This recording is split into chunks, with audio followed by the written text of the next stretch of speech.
Good afternoon. My name is Mark Michael, father of donor hero Kelsey Michael. On behalf of Indiana Donor Network, I'd like to welcome you to the 2022 Gift of Life celebration. Whether in person or online, we're so glad you've joined us today. The Gift of Life celebration is a time for us to come together, to remember our loved ones, and to celebrate the incredible gifts they have given to others through donation and transplantation. Our donor heroes have provided others with the ultimate gift, the gift of life. Because of our loved ones, others can spend more time with their families, live fuller and healthier lives, and make a difference in the world. The impact donation has is immeasurable, and yet we're honored to be able to celebrate that legacy with all of you. Before we start, we have a few housekeeping items to take care of. For those joining us in person, please remember to silence your phones. For those of you joining us virtually, we welcome you to participate by using the chat feature. It's located on the right-hand side of the screen. Our aftercare team will also be available throughout this chat feature.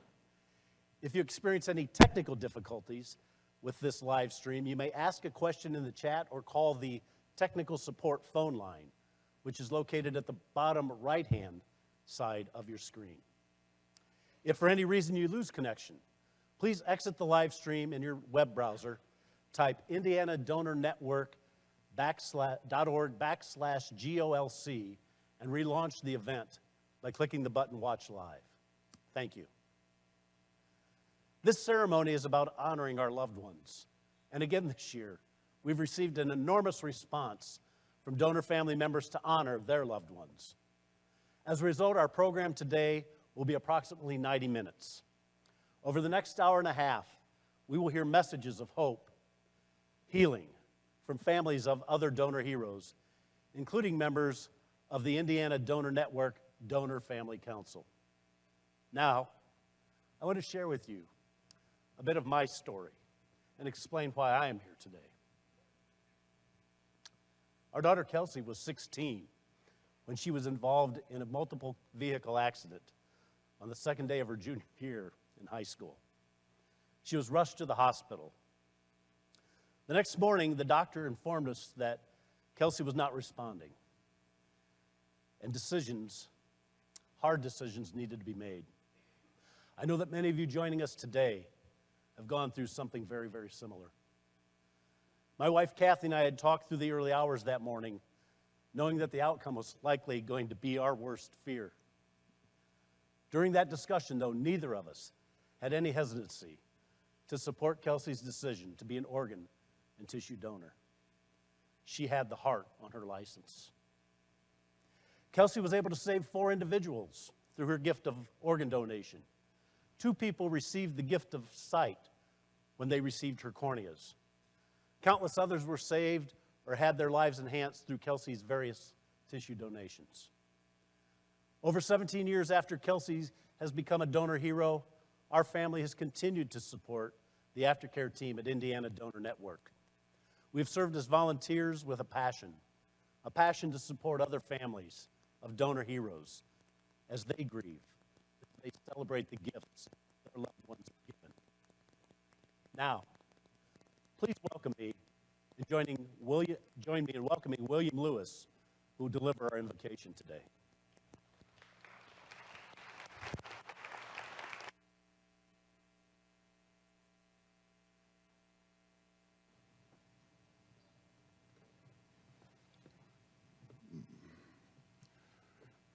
Good afternoon. It's an honor to be here with all of you today. My wife, Kimberly Lewis, became a donor hero in 2014. Like many of us today, I know that even in the face of tremendous loss, we still have something to be thankful for. So let's spend a moment thanking the Creator for the gifts our loved ones have given to so many others. Sovereign Father and Creator and Sustainer of all that is or will ever be, we praise you and thank you for your inspiring divine love, which is all-inclusive and covers one and all in one. We praise you for this event and your purpose for it.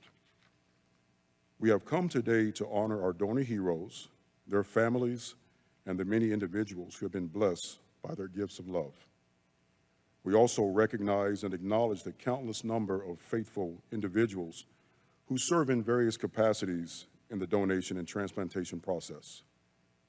Father, we are grateful for the technology that enables us with the ability to connect with one another virtually. Take what we have prepared and multiply our efforts as only you can. We are here today to celebrate great success. In a world full of chaos, confusion, and calamity, we are embracing a moment of triumph in your name and for your glory.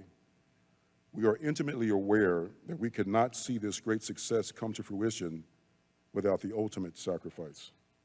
As the seeds of love planted within us, which come from you, are nurtured and cultivated and manifested through these gifts of life, as we grieve the lives of lost loved ones, may we be encouraged by the lives that have been saved and the many whose quality of life has been enhanced through organ, tissue, and eye donation and transplantation. Let us embrace the memories of our loved ones, knowing that their lives and sacrifices have made an indelible imprint of love in this world. Thank you for this common tie that binds us in familial fellowship.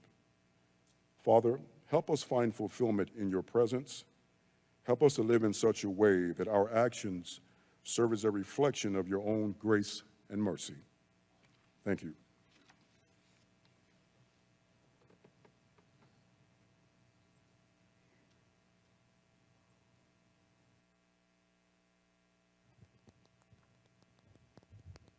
Thank you, William. Here to share her family's story of hope is Kelsey Licknam.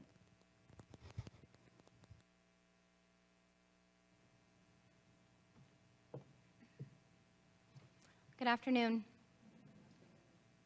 It's truly an honor to be here with all of you today as we remember our loved ones.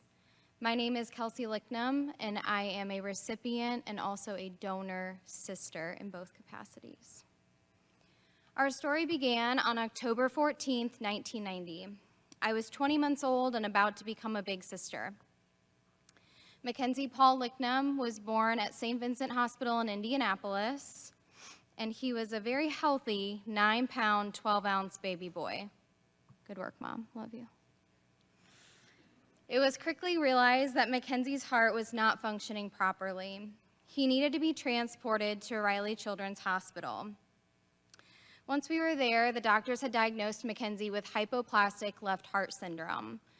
In layman's terms, this meant that the left side of his heart was not fully formed and the right side was doing all of the work. The medical team met with my parents and laid out 3 options. The first option was Mackenzie needed to get to Pittsburgh for a procedure called the Norwood, and it had to be performed by Dr. Norwood himself. Option 2 was to get Mackenzie on the national transplant waiting list. And option 3 was to take Mackenzie home and let nature take its course. My parents only truly considered 2 of these options, and given that Mackenzie would likely not survive that flight to Pittsburgh, it seemed that transplant was the better option, and he needed to get on that waiting list. He was placed on that list when he was 3 days old. Our family waited 10 days, and then the call came. A grieving family had said yes, and a heart was now available. Mackenzie had his heart transplant on October 27th, 1990. He was only 13 days old, and it was performed by the incredible Dr. John Brown and Dr. Mark Turntine at Riley Hospital. Less than 2 months later, we were all home celebrating Christmas together. Our family quickly adjusted to twice daily medications, monthly blood draws, yearly stress tests, and also biopsies. Riley to us was a really happy place. The people there became more like family than healthcare workers.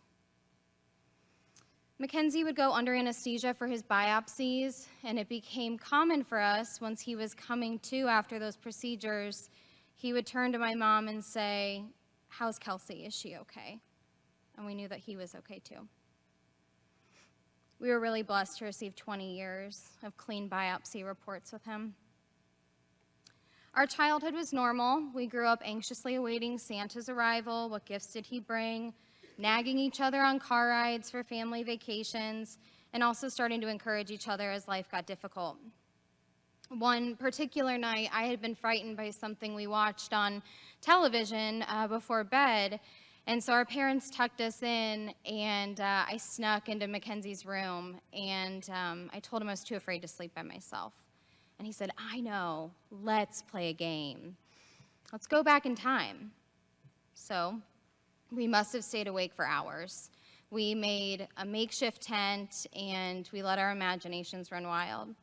We visited the Roman Colosseum, we walked amongst the dinosaurs, we even accompanied the astronauts into space. And it became a ritual for about a year. Mackenzie graduated high school in 2009, and he went on to Vincennes University for 2 years. He decided then to follow in my footsteps and go to IU. So one summer day, before his initial semester there, my parents took him down to Bloomington to look at a possible apartment, tour where his classes would be, and his most important option or idea is where was the food going to be at. On the ride home, they had called me. I was in Wisconsin that summer doing an internship to complete my college degree. And we spoke as normal. We had an upcoming weekend together, and we parted ways just like any other day.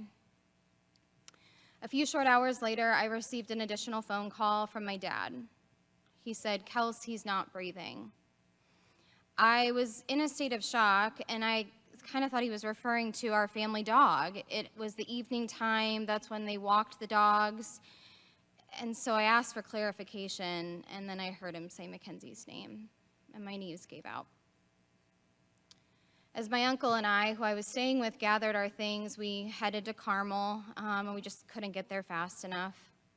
A second call came in from my dad, and he said, "We lost him."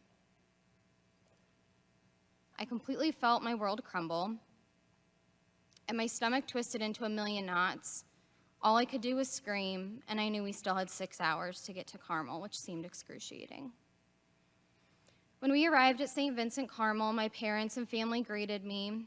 We then followed the driver to Indiana Donor Network. Mackenzie had said yes to organ and tissue donation when he received his driver's license. We just never thought that less than 5 years after that decision was made, we'd be honoring his donation to be a tissue donor.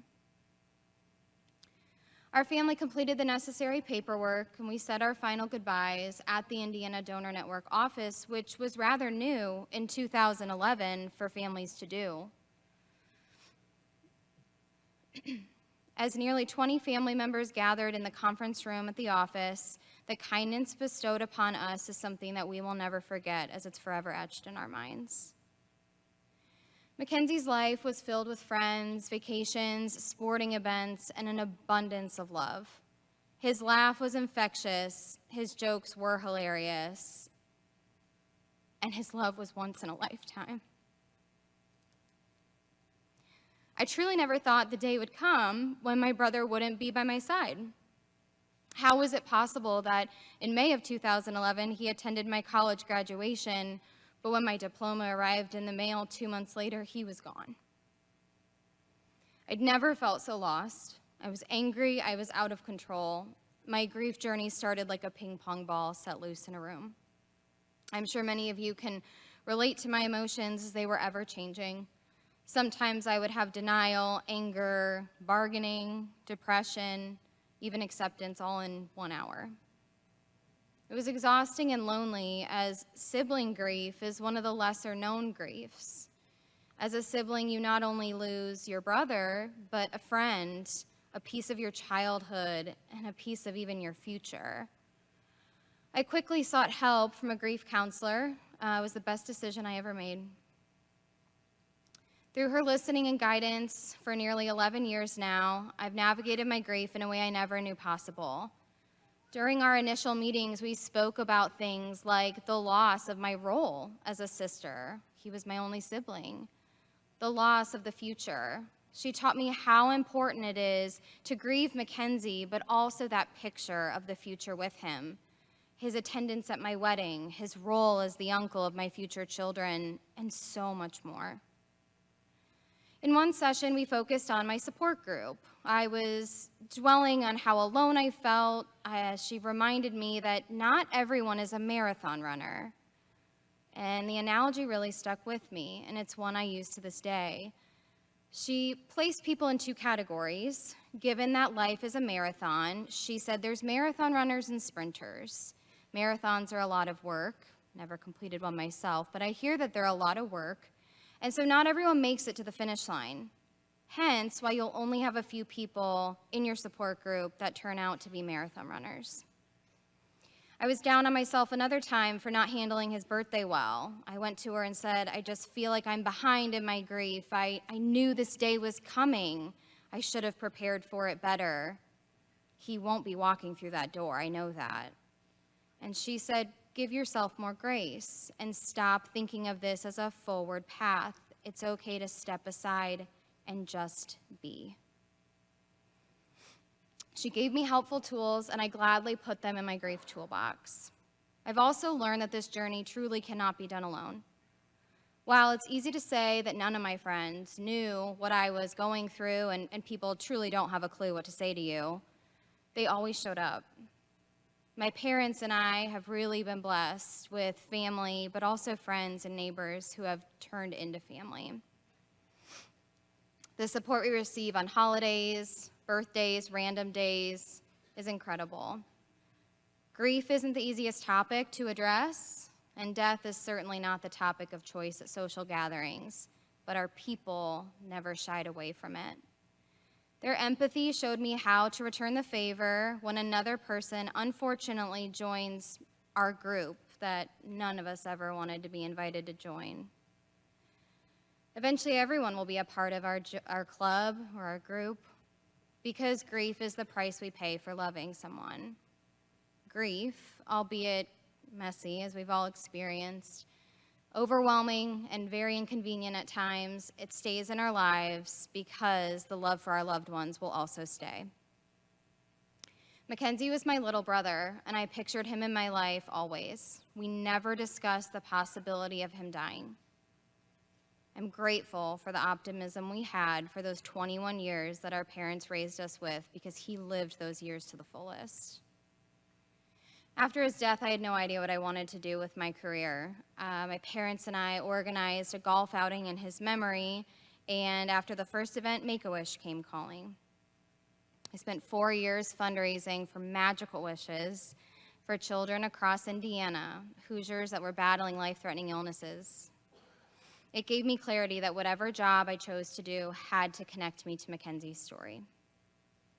So when my fundraising days came to an end, because asking for money is really hard work, I knew I wanted to connect with people about organ and tissue donation. I walked back into that building where we said goodbye to Mackenzie just 6 years prior, and I was back into Indiana Donor Network. I walked in and I've never looked back.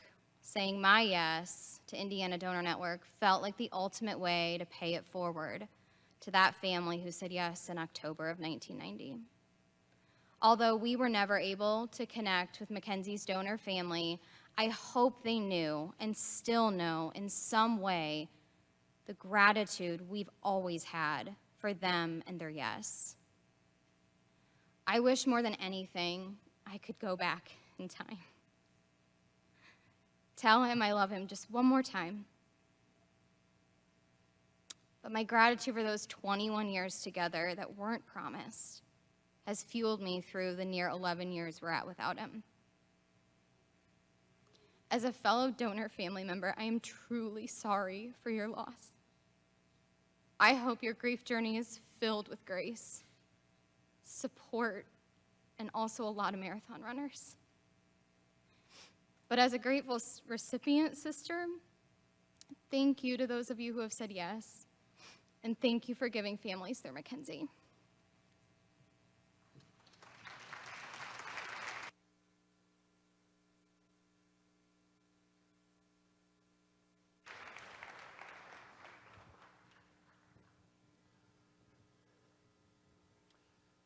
Thank you, Kelsey. We appreciate you sharing your family's story with us. Today we will light 5 candles to honor our loved ones. This candle represents our grief. The pain of losing you is intense. This candle represents our courage to confront our sorrow, to comfort each other, and to change lives.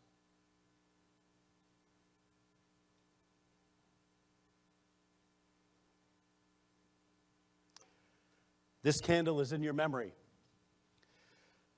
The times we laughed, the times we cried, the times we were angry with each other, the silly things you did, and the joy you brought to our lives. This candle is the light of love.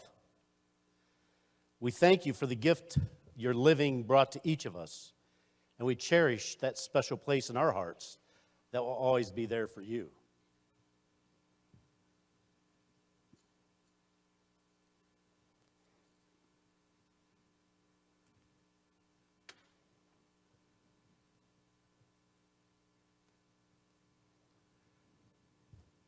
And the last candle is the candle of hope.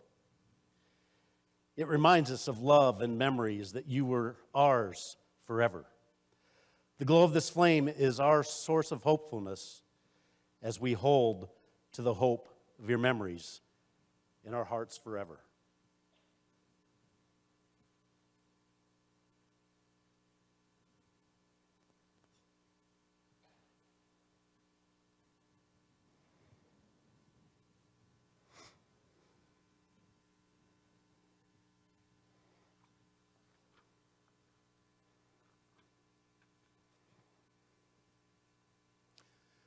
In a moment, we will celebrate our loved ones with a tribute video.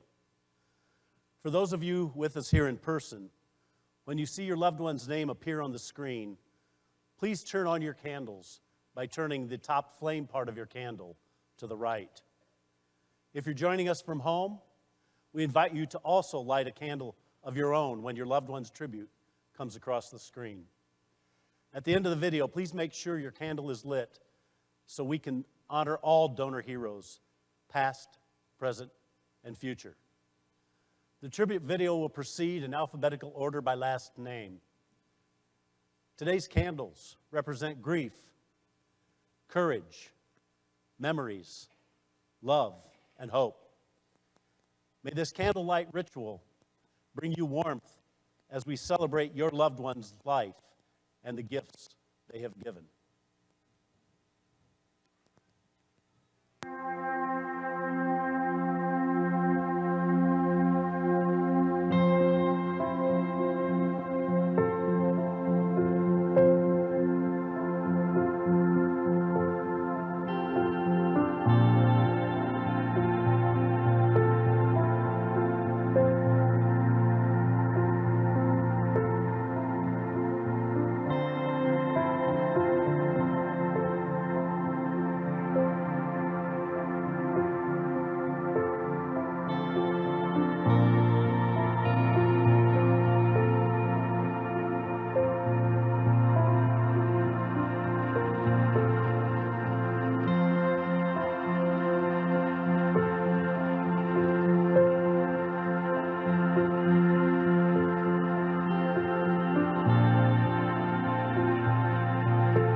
Today, we get to celebrate.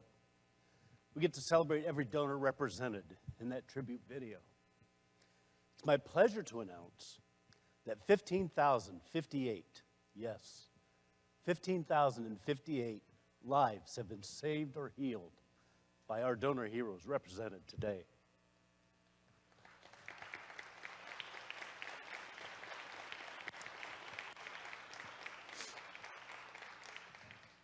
I've had the honor of serving on the Indiana Donor Network Family Council since 2016. The Donor Family Council gives families like ours a voice within the Indiana Donor Network so that we can help the organization care for and support future donor families.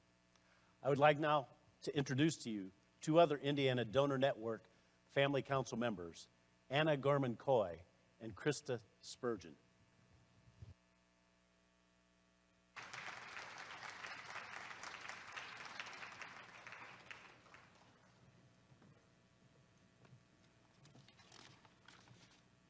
Good afternoon.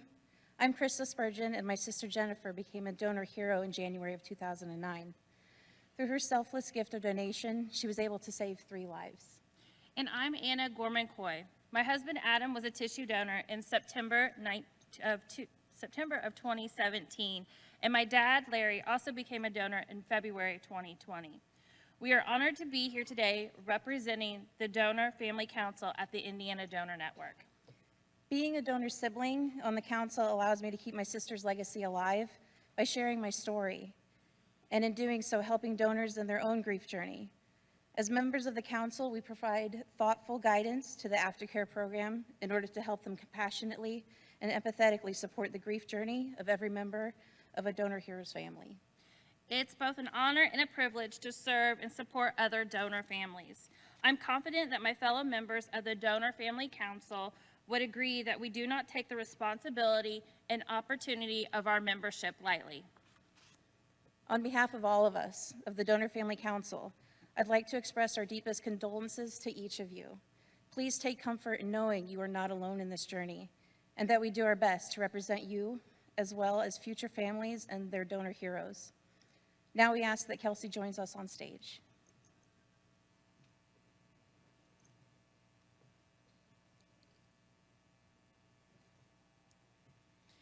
We are honored to present Kelsey and her family with a small token of our appreciation for inspiring us and giving us so much hope today. Kelsey, here is a certificate of donation to Mackenzie's Fund in the Indiana Donor Network Foundation. As you know, Mackenzie's Fund is the foundation will help create a new donor memorial in Indiana Donor Network's new offices. We hope this serves as a small reminder that all donor heroes, like Mackenzie, will never be forgotten.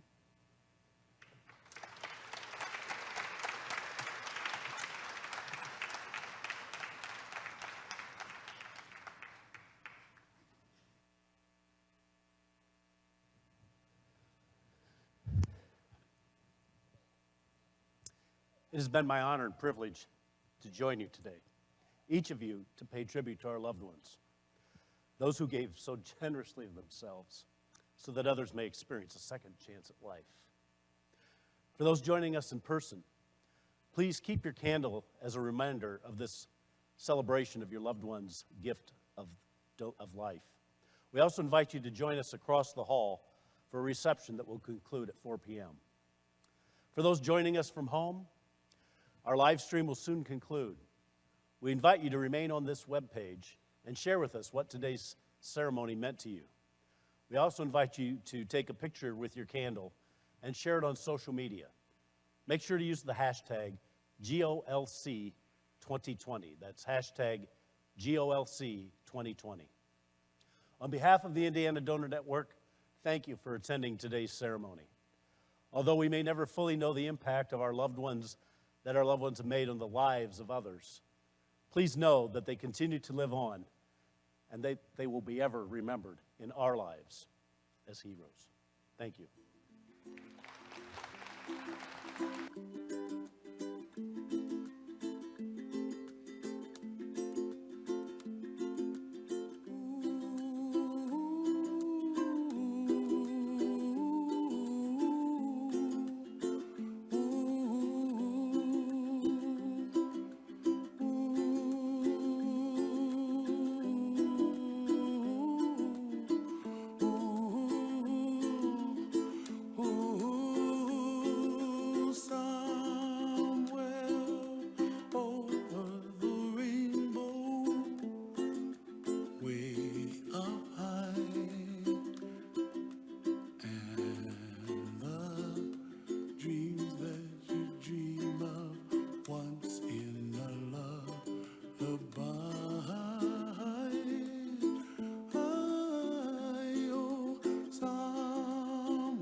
true. Ooh, someday you wish upon a star, wake up where the clouds are far behind. Be